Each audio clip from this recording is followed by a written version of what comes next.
My name is Annie Heck, and today I'm going to talk with you all about the overpopulation of strays in third world countries. I'm an animal science major at UK, and I'll be graduating in May. I plan on attending Auburn University for vet school in August, and I hope that becoming a vet, I'll be able to assist in reducing the vast stray dog population in the world.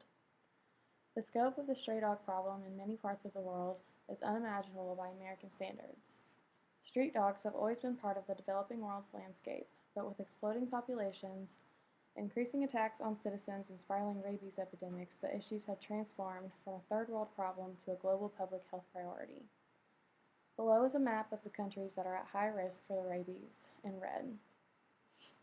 The World Health Organization estimates that there are 200 million stray dogs worldwide, and that every year 55,000 people die from rabies, while another 15 million receive post-exposure treatment. 95% of these cases occur in Asia and Africa, and 99% of the fatalities are caused by dogs. In Bali alone, the number of stray dogs is estimated to be 500,000. A rabies epidemic has been underway there since 2008, and 78 people have died due to rabies. Bali was already culling between 120,000 and 200,000 dogs and vaccinating an estimated 262,000 dogs. But the epidemic continued on, so the government placed a ban on street dogs altogether. This is perhaps the first at-large law imposed in this part of the world, but they were running out of options seeing as there is a shortage on human anti-rabies vaccines, and the vaccines are very expensive. Bangkok is just another city like many in Asia and Africa that have accepted living with strays and rabies.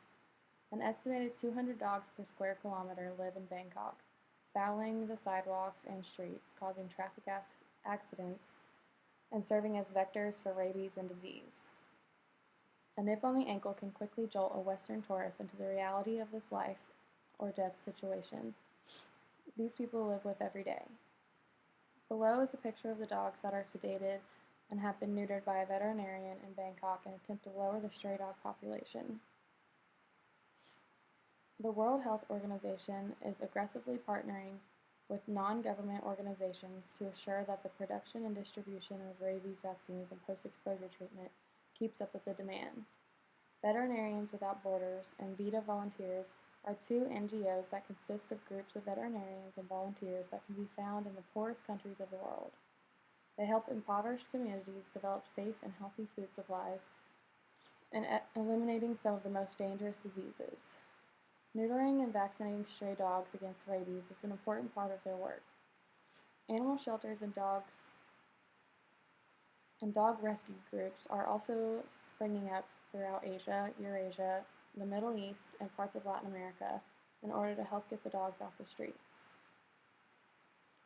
Despite these measures, people who live in these countries are employing different eradication measures, including shooting and poisoning strays.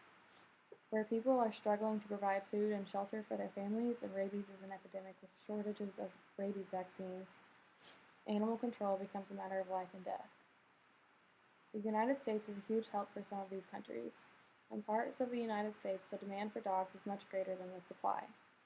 With the art of advertising campaigns for rescue dogs, many people are willing to adopt dogs from other countries with behavioral and medical problems.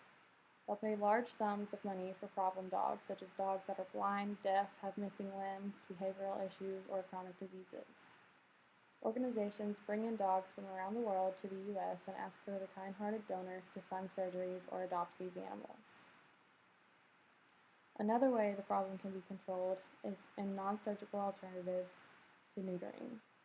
A lot of research has been going into these methods, however, it is not as readily available as it needs to be successful in these countries. A drug called Zutarin is a sterilant for male dogs delivered via intratesticular injection. The active ingredient is zinc gluconate neutralized by arginine. This method is often referred to as zinc neutering. This causes permanent sterility in one treatment. It is absorbed and metabolized by the body within 72 hours after injection. The testicles atrophy over a period of time ranging from weeks to months. The injection technique is critical, therefore veterinarians must be certified in its administration. Dosage is determined by measuring each testicle. The testicle must be 10 to 27 millimeters, but has been used in testicles up to 31 millimeters. Anesthesia is not necessary, but light sedation is recommended to ensure the dog holds still. This method could be the changing key in third world countries. One injection requiring 15 minutes total work rather than having to set up free clinics to do spay and neuters on strays, each taking at minimum 1 hour to complete from start to finish, including pre- and post-operative care. They are labor intensive and require multiple drugs, sterilizing equipment, and surgical tools.